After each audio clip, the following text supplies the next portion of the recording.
খুতবা একটা কঠিন বিষয় নিয়ে আমি অনুভব করি এটি আমার এবং আপনার জন্য একটি গুরুত্বপূর্ণ স্মরণিকা। এটা এমন কিছু যা সহজলভ্য হিসাবে মনে করা হয়। আমি শুরু করছি সূরাতুল হুজরাতের একটি আয়াত দিয়ে, যা আল্লাহ আজ্জা ওয়া জাল্লা বলছেন এই ঘোষণা দেওয়ার পর যে ইন্নামাল মুমিনুনা ইখওয়া, মুমিনরা একে অপরের ভাই। আমাদের নিজেদের মাঝে শান্তি এবং মীমাংসা প্রতিষ্ঠা করা উচিত। এই ঘোষণাটি দেওয়ার ঠিক পরের নির্দেশনা হলো ইয়া আইয়ুহাল্লাযীনা আমানু লা ইয়াসখার কওমুম মিন কওমিন, হে ঈমানদারগণ, কোনো সম্প্রদায় যেন অপর কোনো সম্প্রদায়কে বিদ্রূপ না করে, এক জাতি যেন অন্য জাতিকে নিয়ে উপহাস না করে, এক শ্রেণীর লোক যেন অন্য শ্রেণীর লোকজনকে নিয়ে উপহাস না করে। আগের দিনে আরবরা কওম বলতে গোত্র বোঝাতো, তো এখন এক গোত্রের লোকজন নিজেদেরকে শ্রেষ্ঠ মনে করত এবং তারা অন্য গোত্রকে নিয়ে উপহাস করত।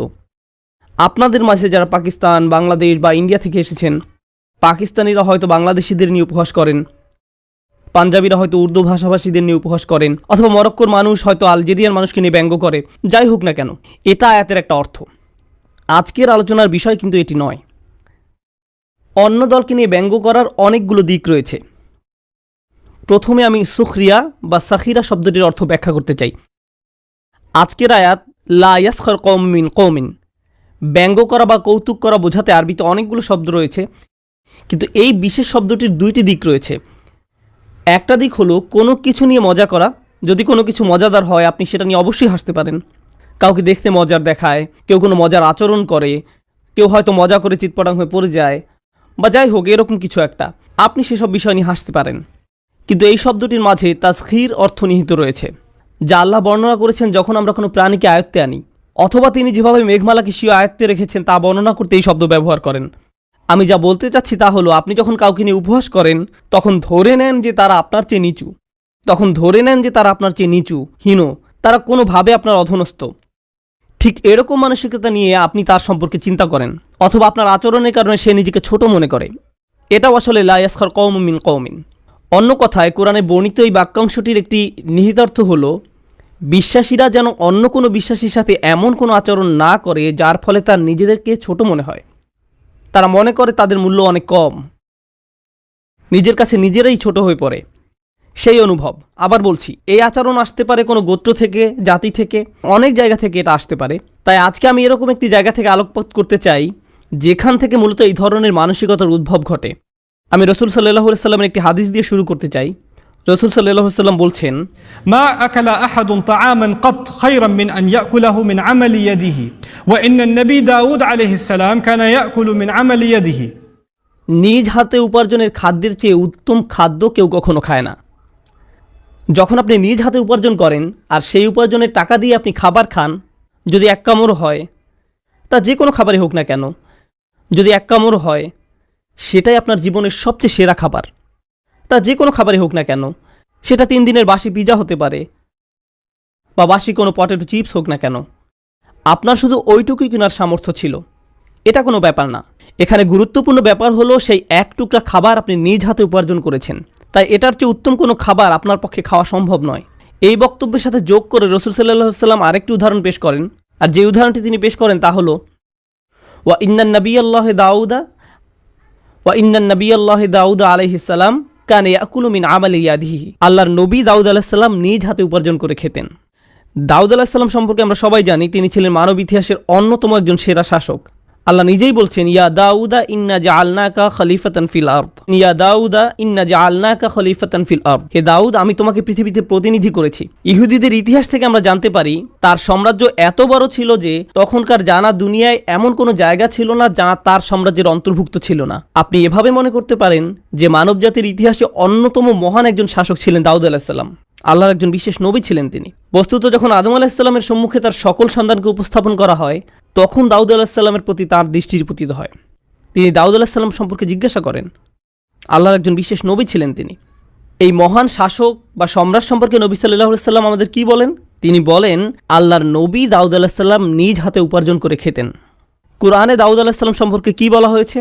তার সরকারের ব্যাপকতা সম্পর্কে বর্ণনা করার পরিবর্তে তিনি কিভাবে তার সেনাবাহিনী নিয়ন্ত্রণ করতেন, কতগুলো যুদ্ধে তিনি অংশগ্রহণ করেছেন ইত্যাদি বর্ণনা করার পরিবর্তে কুরআন কি বলে, একটি বর্ণনা আপনাদের সাথে শেয়ার করছি। ওয়ালাকাদ আতাইনা দাউদা মিন্না ফাদলা, আমি দাউদের প্রতি অনুগ্রহ করেছিলাম। কিছু কিছু অনন্য সাধারণ বিষয় শুধু তার প্রতি অলৌকিক ছিল। উদাহরণস্বরূপ, ইয়া জিবালু আউবি মাআহু, হে পর্বতমালা, তোমরা দাউদের সাথে আমার পবিত্রতা ঘোষণা করো। ওয়াত-তয়র, এবং হে পাখি সকল তোমরাও। ওয়া আলান্না লাহুল হাদিদ আনি'মাল সাবিগাতিন ওয়াকদ্দির ফি সিদ, আমি তার জন্য লৌহকে নরম করে দিয়েছিলাম। অন্য কথায় তিনি শিখেছিলেন যে কিভাবে লোহাকে গলাতে হয় এবং সেটাকে বিভিন্ন আকৃতি দিতে হয়। তারপর আল্লাহ সরাসরি তাকে নির্দেশ দান করেন, প্রশস্ত বর্ম তৈরি করো, কলাসমূহ যথাযথভাবে সংযুক্ত করো। অন্য কথায় আল্লাহ তাকে লোহা দিয়ে কাজ করার ইঞ্জিনিয়ারিং শিক্ষা দিয়েছিলেন। এখন দাউদ আলাইহিস সালাম সম্পর্কে এই সমস্ত বিষয়গুলো নিয়ে একসাথে চিন্তা করি। দাউদ আলাইহিস সালাম সম্পর্কে যদি এই সমস্ত বিষয়গুলো নিয়ে একসাথে চিন্তা করি, তার কাজের কাঁচামাল সংগ্রহের জন্য তিনি পাহাড়ে যেতেন, তখন তিনি দেখতেন পাখিরা তার সাথে সাথে আল্লাহর গুণকীর্তন করছে। তারপর তিনি সেই কাঁচামালগুলো নিয়ে আসতেন, তিনি সেগুলো নিয়ে কাজ শুরু করতেন, সেই লোহাগুলো পোড়াতেন, গলাতেন একজন লোহা মিস্ত্রির মতো। আজকের দিনে এই কাজগুলো আপনারা হয়তো নিম্নমানের কাজ মনে করেন। যারা লোহা নিয়ে কাজ করছে, পোড়াচ্ছে, গলাচ্ছে, বাজে গন্ধ ছড়াচ্ছে, মানুষ তাদের নিকট যেতে চায় না। তাদের গোটা শরীরে লোহা থেকে ছড়ানো কালি এবং বালুতে ভরা থাকে। এই কাজটাই সারাদিন ধরে তারা করে। এটা এমন কাজ নয় যে আপনি 5-10 মিনিট করলেন তারপর শেষ। আপনি সমস্ত দিন এই কাজ করেই কাটিয়ে দেন, ক্লান্ত হয়ে পড়েন। এটা শারীরিক পরিশ্রমের কাজ, নীল পোশাকের মানুষদের কাজ, ফ্যাক্টরিতে কাজ করার মতো। এটা এমন কাজ নয় যে আপনি 5-10 মিনিট করলেন তারপর শেষ। আর দাউদ আলাইহিস সালাম এই কাজটিই করতেন। এই উদাহরণটি রাসূল সাল্লাল্লাহু আলাইহি সাল্লাম আমাদেরকে প্রদান করেন। আর ঠিক এই উদাহরণটি বর্ণনা করার শুরুতে আল্লাহ বলেন দাউদ আলাইহিস সালামকে একটি বিশেষ অনুগ্রহ প্রদান করা হয়েছে, তিনি তাকে এভাবে কাজ করা শিখিয়েছেন। এখন আমি যে বিষয়টা বলতে চাচ্ছি তা হলো, আল্লাহর নিকট থেকে এই উদাহরণটি পেশ করার মাধ্যমে আল্লাহ রাসূল সাল্লাল্লাহু আলাইহি সাল্লাম পৃথিবীর সকল কাজকে সম্মান প্রদর্শন করেছেন। যখন আপনি একটা ট্যাক্সি চালাচ্ছেন, যখন আপনি একটা ক্যাশ রেজিস্টারের সামনে দাঁড়িয়ে থাকেন, যখন আপনি পিৎজা ডেলিভারি দিচ্ছেন, যখন আপনি কোনো এয়ারপোর্টে পরিষ্কারের কাজ করেন এবং বাথরুম পরিষ্কার করছেন, যখন আপনি সিকিউরিটি গার্ডের চাকরি করছেন, আর যখন কেউ জিজ্ঞেস করে আপনি কি চাকরি করেন, তখন আপনি লজ্জিত হয়ে পড়েন যে কি জবাব দিবেন। আপনি হয়তো তখন ভাবেন, ও তার তো একটা ডিগ্রি আছে, সে অ্যাকাউন্টেন্ট, তার একটা অফিস আছে, অমুক লোক প্রোগ্রামার, অমুক লোক ডাক্তার, অমুক লোক ইঞ্জিনিয়ার, আর আমি তো মাত্র একজন ট্যাক্সি চালক, আমি তো মাত্র একটা মুদির দোকানে কাজ করি, আমি তো শুধু ট্রাক চালাই। আপনি অনুভব করেন যে আমার তো দাম কম, কারণ আমি এই ধরনের কাজ করি। আল্লাহ সুবহানাহু ওয়া তাআলা সব ধরনের হালাল কাজকে সম্মানিত করেছেন। আর রাসূল সাল্লাল্লাহু আলাইহি সাল্লাম বলেন, নিজ হাতে উপার্জিত খাদ্যের চেয়ে উত্তম কোনো খাদ্য কখনোই কেউ খায় না। এভাবেই আল্লাহ সব কাজকে মর্যাদাবান করেছেন। এবং তিনি একজন নবী দাউদ আলাইহিস সালামের উদাহরণ পেশ করেন, যিনি শারীরিক পরিশ্রমের কাজ করতেন। রাসূল সাল্লাল্লাহু আলাইহি সাল্লামের আরেকটি হাদিস শুনুন। এই হাদিসটি শুনে আমি খুবই অনুপ্রাণিত হয়েছি। إما إنه كان إن كان يسعى على والديه أو أحدهما فهو في سبيل الله. যদি কেউ তার পিতা মাতা উভয়ের বা একজনের ভরণ পোষণের জন্য প্রচেষ্টা চালায়, তবে সে আল্লাহর পথে। আপনার পিতামাতা বৃদ্ধ হয়ে পড়েছেন, কোনো কিছু উপার্জন করা তাদের পক্ষে আর সম্ভব নয়, আর তাই আপনাকে অতিরিক্ত কাজ করতে হয়। আপনার নিয়মিত চাকরি হয়তো আপনার নিজের ভরণ পোষণের জন্য যথেষ্ট, কিন্তু পিতামাতার জন্য আপনাকে এখন অতিরিক্ত কাজ করতে হয়। তারা অসুস্থ এবং বৃদ্ধ হয়ে পড়েছেন। তো কেউ যখন এরকম পিতামাতা উভয়ের জন্য বা একজনের জন্য ভরণ পোষণের প্রচেষ্টা চালায়, তবে সে অবস্থাকে রাসূল সাল্লাল্লাহু আলাইহি ওয়াসাল্লাম কি বলেন? ফাহুয়া ফি সাবিলিল্লাহ, তবে সে আল্লাহর পথে আছে। সে লোক আল্লাহর পথে প্রচেষ্টা চালাচ্ছে, আল্লাহর নিকট তা সম্ভ্রান্ত কাজ। এই মানুষটার হয়তো খারাপ লাগতে পারে এই ভেবে যে আমি অনেক বেশি বার মসজিদে আসতে চাই, কিন্তু আসতে পারি না, বেশি কোরআন তেলাওয়াত করতে সময় পাই না। আগে আমি জ্ঞান অর্জনের জন্য কত সময় ব্যয় করতাম, আর এখন আমি সব সময় কাজ করি, কারণ আমাকে আমার পরিবারের ব্যয় বহন করতে হয়। আমার মনে হচ্ছে আমি দুনিয়াকে সকল সময় দিয়ে দিচ্ছি। আগে আমি আল্লাহর দ্বীনের জন্য কত সময় ব্যয় করতাম। এই পরিস্থিতিতে রাসূল সাল্লাল্লাহু আলাইহি ওয়াসাল্লাম আপনাকে বলেন এটাও আল্লাহর পথে। তারপর এমন নিরুপায় মানুষও আছে, তারা এত পরিশ্রম করে যে তারা যে কাজই পায় তাই করে, কিন্তু তারপরেও কোনো রকমের সংসার চালায়। তারা কোনো মতে নিজেদের খরচ বহন করে, দিনে আনে দিনে খায়। তাদের সম্পর্কে রাসূল সাল্লাল্লাহু আলাইহি ওয়াসাল্লাম কি বলেন? আর যদি সে শুধু নিজের জন্য প্রচেষ্টা চালায়, সেটাও আল্লাহর জন্য, সেটাও সম্মানিত। এটাই আমাদের ধর্মের সৌন্দর্য। আল্লাহ মানুষকে সম্মানিত করেন, আমরা তাদের দিকে নিচু দৃষ্টিতে তাকাই, তারা নিজেদেরকে ছোট মনে করে। শুরু করেছিলাম লা ইয়াসখার কওমুম মিন কওমিন দিয়ে। আপনার আচরণ দ্বারা কাউকে ছোট করবেন না, এক গ্রুপকে অন্য গ্রুপের তুলনায় ছোট করবেন না। ধরুন আপনারা কয়েকজন বন্ধু একত্রে থাকেন, সবাই কলেজ পাশ করেছেন, কিন্তু একজন পাশ করতে পারেনি। তার অর্থনৈতিক সমস্যা আছে, তার বাবা ব্যবসায় লস করেছে, তাই তাকে স্কুল ত্যাগ করে একটা গ্যাস স্টেশনে চাকরি নিতে হয়েছে। এখন আপনারা সবাই চাকরি করেন, একত্রে ঘুরেন, আর সেই বন্ধুর দিকে নিচু দৃষ্টিতে তাকান, তাকে মনে করিয়ে দেন যে সে কিভাবে স্কুল পরিত্যাগ করলো। এটাই লা ইয়াসখার কওমুম মিন কওমিন। তার গ্যাস স্টেশনে দাঁড়িয়ে থাকা, গ্যাস পাম্প করা আল্লাহর নিকট মর্যাদাবান এবং সম্মানিত। এর মাধ্যমে আল্লাহ তাকে সম্মানিত করেছেন। আল্লাহর এই আয়াতটি মনে রেখে উপার্জন বিষয়ে আমরা একে অন্যকে ছোট চোখে দেখি না। জানেন আল্লাহ কিভাবে অর্থ উপার্জনের বিষয়টা কোরআনে উল্লেখ করেছেন? যে কাজই আপনি করেন না কেন, সেটা ব্যবসা হোক, অফিসে কাজ করেন, হসপিটালে চাকরি করেন, বা শারীরিক পরিশ্রমের কাজ যেটাই হোক, সব ধরনের হালাল কাজের একটাই নাম আছে। যে কাজই আপনি করেন না কেন, বিশেষত শুক্রবারে জুমার পরে তিনি কি করতে বলেছেন? ফাইদা কুদিয়াতিস সালাত ফান্তাশিরু ফিল আরদ ওয়াবতাগু মিন ফাদলিল্লাহ। নামাজ শেষ হওয়ার পর জমিনে ছড়িয়ে পড়ো, যেখানে যাওয়ার সেখানে যাও, এবং আল্লাহর অনুগ্রহ অনুসন্ধান করো, এবং আল্লাহর অনুগ্রহ অনুসন্ধান করো। সেই উপার্জন সেটা যে কাজই হোক না কেন, আল্লাহ সেটাকে আপনার প্রতি আল্লাহর অনুগ্রহ হিসাবে উল্লেখ করছেন। সেটা আপনার উপর আল্লাহর অনুগ্রহ। আর যখন আল্লাহ কারো প্রতি অনুগ্রহ করেন, তাকে আল্লাহ সম্মানিত করেছেন। কারো উপর আল্লাহর অনুগ্রহ থাকলে সেখানে অসম্মানের কোনো বিষয় নেই। এই দুইটা একত্রিত হওয়া সম্ভব নয়। চলুন এই ধারণাটি বাড়ির পাশে নিয়ে আসি। এই ধারণা যে অন্যের চেয়ে আপনি ভালো চাকরি করেন, প্রসঙ্গত এই আচরণ আমরা শুধু অপরিচিত মানুষদের সাথেই করি না, আমরা পরিবারের সদস্যদের সাথেও একই আচরণ করি। কোনো যুবক হয়তো বলে, আমি ডাক্তার হতে চাই না, আমি ফার্মাসিস্ট হতে চাই। তখন পরিবার তাকে বলে, তুমি একটা ব্যর্থ ছেলে, তুমি কিছু একটা হতে পারতে, আর তুমি কিনা এখন ফার্মাসিস্ট হতে চাও? হ্যাঁ, এই কাজে বেশি সময় ব্যয় করতে হবে না, এর পাশাপাশি আমি জীবনে বিভিন্ন ধরনের কাজ করতে পারবো, আমি জানি না আমি আরও 5-6 বছর পড়ালেখা চালিয়ে যেতে পারবো কিনা, ইত্যাদি ইত্যাদি। তাই আমি সিদ্ধান্ত নিয়েছি আমি ফার্মাসিস্ট হতে চাই। এর চেয়ে আরও খারাপ ব্যবহার হলো, কোনো বাবা মায়ের জন্য এটা আত্মহত্যা করার মতো। তার কোনো সন্তান নার্স হতে চায়। ইন্না লিল্লাহি ওয়া ইন্না ইলাইহি রাজিউন। এই জন্যই তুমি বায়োলজিতে পড়েছ, নার্স হতে? এর চেয়েও খারাপ ব্যাপার হলো, কোনো যুবক যদি ইতিহাস পড়ার ইচ্ছা ব্যক্ত করে, বাবা মা তখন বিস্মিত হয়ে জিজ্ঞেস করে, ইতিহাস পড়ে তুমি কি চাকরি করবে? ওয়েল, আমি ইতিহাস ভালোবাসি, আর আমি মনে করি এটা শিক্ষা করা গুরুত্বপূর্ণ, আর ভাবছি পাশ করার পর আমি শিক্ষকতা করব। তুমি শিক্ষক হতে চাও? আসল একটা চাকরি করো। শিক্ষক যারা কিছু করতে পারে না তারাই শিক্ষকতা করে। অন্তত পারলে ল স্কুলে ভর্তি হও। কেন তুমি সত্যিকারের চাকরি করতে চাও না?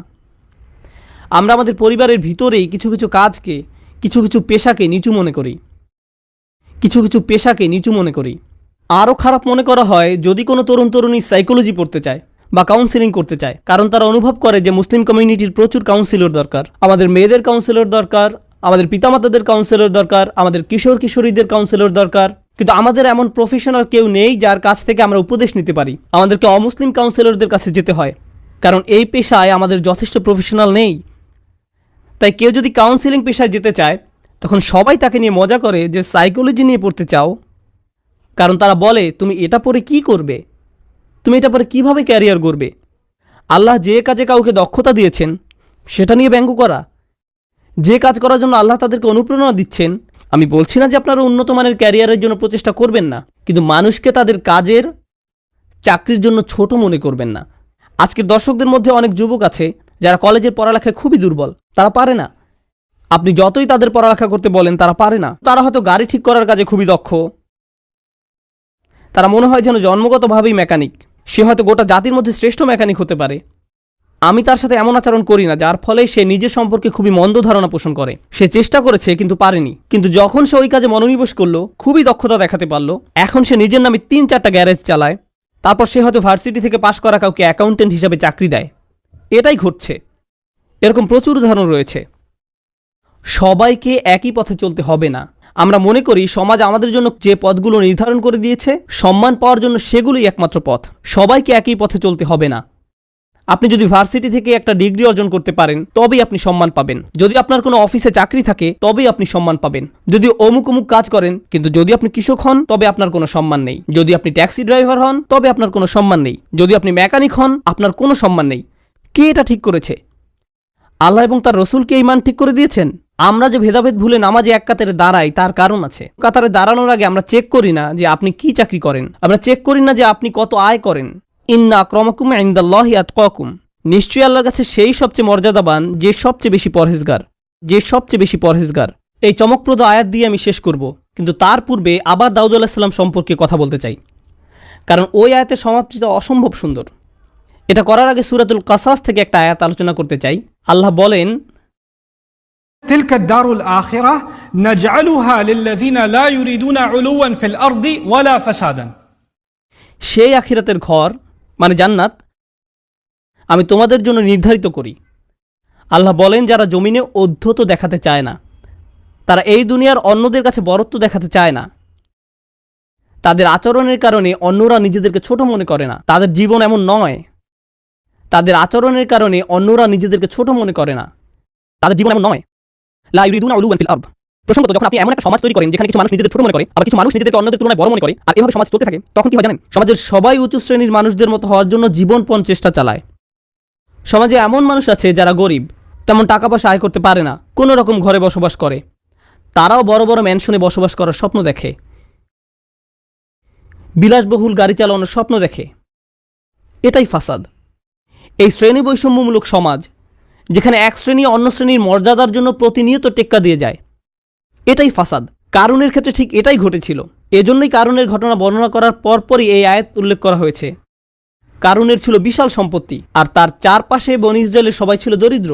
তারা বলতো, ইয়া লাইতা লানা মিসলা মা উতিয়া কারুন। কারুন যা পেয়েছে আমাদের যদি তাই দেয়া হতো, আমরা কতই ভালো থাকতাম। ইস, আমার যদি কারুনের মতো সম্পত্তি থাকতো, কত চমৎকার হতো। আমার যদি তার মতো সম্পত্তি থাকতো। এর মূলটা দুর্নীতিগ্রস্ত। এটা অন্তরের বিকৃতি। এই আকাঙ্ক্ষা যে কোনো উপায়ে মানুষকে টাকা উপার্জন করতে বাধ্য করে। তখন তারা আর হালাল হারামের তোয়াক্কা করে না। যদি এখান থেকে ভালো কামানো যায় আমি করব। যতক্ষণ এখান থেকে ভালো পয়সা আসে আমি করব। আপনার হাত দিয়ে হালাল এবং বৈধ আয় করার যে বিধান আছে, আপনার জীবনে তার আর কোনো অস্তিত্ব থাকে না। উপসংহারে এসে আমি আয়াতের শেষ অংশ নিয়ে কথা বলতে চাই।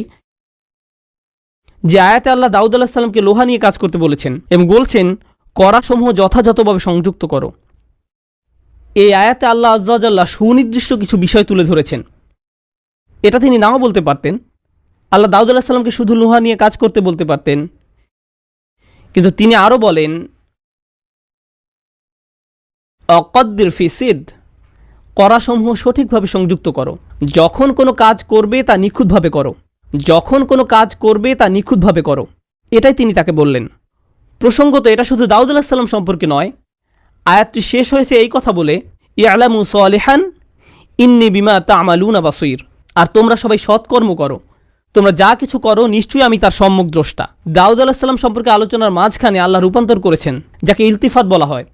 তিনি ইলতিফাত করে সরাসরি আমাকে এবং আপনাকে উদ্দেশ্য করে বলছেন, আমি তোমাদেরকে শুধু দাউদ আলাইহিস সালামের গল্প বলছি না, বরং তোমরাও তোমাদের কাজ ভালোভাবে করো। তোমরাও তোমাদের কাজ ভালোভাবে সম্পাদন করো। এটা কোনো ব্যাপার নয় যে আপনি যদি ক্ষমতাশালী কোনো এক্সিকিউটিভ হন, বা একজন দারোয়ান হন, অথবা কোনো কেরানি হয়ে থাকেন, আপনি যেই কাজই করেন না কেন সেই কাজে আপনার উত্তম কৃতিত্ব প্রদর্শন করা উচিত। আপনি যে বেতন পেয়ে থাকেন তা যেন আপনার কাজের কারণেই পান। আপনি যেন কাজের মাঝে ঘুমিয়ে না থাকেন। আপনার কাজের মাঝে ইহসান থাকা উচিত। এমন অনেক মানুষ আছে যারা তাদের চাকরিকে পছন্দ করে না, তারা তাদের চাকরি ঘৃণা করে। একমাত্র বেতনের জন্য তারা চাকরি চালিয়ে যাচ্ছে। এটাই একমাত্র কারণ। পোস্ট অফিসের লোকদের তুচ্ছ করার জন্য নয়। অনেককে এমন দেখা যায়, যেমন ডিপার্টমেন্ট অফ মোটর ভেহিকেল। এখানে গেলে দেখা যায় লোকটা আরাম করে বসে আছে, আপনাকে কোনো সাহায্য করতে চায় না। সে বারবার ঘড়ির দিকে তাকায় কখন লাঞ্চের সময় হবে। বেশি মানুষ আসতে দেখলে সে বিরক্ত হয়ে পড়ে, বড় বড় নিঃশ্বাস ছাড়ে। 56। তার আপনাকে দেখে খুবই হতাশ হয়ে পড়ে। আপনি যে চাকরি করেন না কেন আপনাকে অনুভব করতে হবে যে এখানে আপনার ইহসান প্রদর্শন করা উচিত, সর্বোচ্চ দক্ষতা দেখানো উচিত। কারণ এটি আল্লাহর পক্ষ থেকে আপনার প্রতি একটা অনুগ্রহ। যদি এই চাকরি না থাকতো, আপনাকে মানুষের কাছে হাত পাততে হতো, আপনাকে মানুষের কাছ থেকে টাকা ধার নিতে হতো, বিদ্যুৎ বিল দেওয়ার জন্য, মুদি দোকানের বিল পরিশোধ করার জন্য, আপনার বাচ্চাদের খাবার কিনে দেওয়ার জন্য। আমরা কখনোই এমন পরিস্থিতিতে পড়তে চাই না যেখানে অন্যের কাছে হাত পাততে হয়। يعز الرجل استغناؤه عن الناس। স্বনির্ভরতা মানুষকে মর্যাদা এনে দেয়। আমি যে স্বনির্ভর, নিজের গাড়ি চালাই, নিজের বাসায় থাকতে পারি, নিজেই নিজের জামাকাপড় কিনতে পারি, নিজের খাবার কিনতে পারি, এগুলো আমার আত্মসম্মানের অংশ। কারো কাছে চাওয়া, হাত পাতা অপমানকর, লজ্জাজনক। তাই আপনার যে চাকরিই থাকুক না কেন, আপনার চাকরি নিয়ে অভিযোগ থাকতে পারে, তাতে সমস্যা নেই। কিন্তু আপনি যে চাকরি করি না কেন, তা আসলে আমাদের প্রতি আল্লাহর একটা অনুগ্রহ। এর মাধ্যমে তিনি আমাদের এবং আমাদের পরিবারকে রিজিক প্রদান করেন। যেহেতু এটি আল্লাহর একটি অনুগ্রহ, আমাদেরকে এর প্রতি যত্নবান হতে হবে। আমাদের কাজগুলো ঠিকভাবে করতে হবে। চাকরি করার সময় ঘুমাতে পারি না, ম্যানেজার সবসময় দেখছে না বলে ফাঁকি দিতে পারি না, কেউ চেক করছে না বলে আপনি মন মতো যখন তখন যা খুশি করতে পারেন না। এর মাধ্যমে তিনি আমাদের এবং আমাদের পরিবারকে রিজিক প্রদান করেন। আল্লাহ আপনাকে দেখছেন, আপনি তার নিকট এই কাজের জন্য ঋণী, তাই ইহসান প্রদর্শন করুন। আল্লাহ আমাদের বলেন, আউফু বিল উকুদ, তোমরা তোমাদের ওয়াদাগুলি পূর্ণ করো। যখন আপনার সাথে কোনো চুক্তি করা হয়, প্রত্যাশা করা হয়, তখন আপনার সামর্থ্য অনুযায়ী সেই প্রত্যাশা পূর্ণ করা উচিত। ও আমালু সালিহান, আর তোমরা সৎকর্ম করো। আমাদের শুধু হালালভাবে কাজ করলেই হবে না, আমাদের কাজটাও যেন বৈধ কাজ হয়। আমাদের নিশ্চিত করতে হবে যে আমরা যে চাকরি করি তার মাধ্যমে পৃথিবীতে যেন ভালো কিছুর আবাদ হয়। আমরা দুর্নীতিগ্রস্ত কোনো ইন্ডাস্ট্রির অংশ হতে পারি না। আমরা এমন কোনো কর্পোরেশনের অংশ হতে পারি না যা পৃথিবীতে নোংরামি আর নষ্টামির বিকাশ ঘটায়। প্রতিষ্ঠানটি কিসের অংশ তার দিকে লক্ষ্যপাত না করে শুধু নিজের টাকা উপার্জনে চিন্তিত থাকতে পারি না। এই জন্য আপনি কোনো বিয়ার উৎপাদনকারী প্রতিষ্ঠানে চাকরি নিতে পারেন না, অথবা অস্ত্র নির্মাণকারী কোনো শিল্পে। এই মানুষগুলো পৃথিবীতে ভয়ঙ্কর অনিষ্টের জন্ম দেয়। তারা ব্যাপক মৃত্যু আর ধ্বংসযজ্ঞ ঘটায়। আমাদেরকে নৈতিকভাবেও সচেতন থাকতে হবে যে আমরা যে কাজ করি তা যেন পৃথিবীতে ভালো কিছু আনে, উত্তম কোনো উদ্দেশ্য সাধন করে। তাই আমাদের চাকরির জায়গা নিয়ে এবং যে ক্ষেত্রে আমরা অবদান রাখছি তা নিয়ে সচেতন থাকা উচিত। তারপর আল্লাহ বলেন, ইন্নী বিমা তা'মালুনা বাসীর, তোমরা যা করো আমি তার প্রত্যক্ষদর্শী। আপনার বস হয়তো দেখছে না, কেউ দেখছে না, কিন্তু নিশ্চিতভাবে আল্লাহ দেখছেন।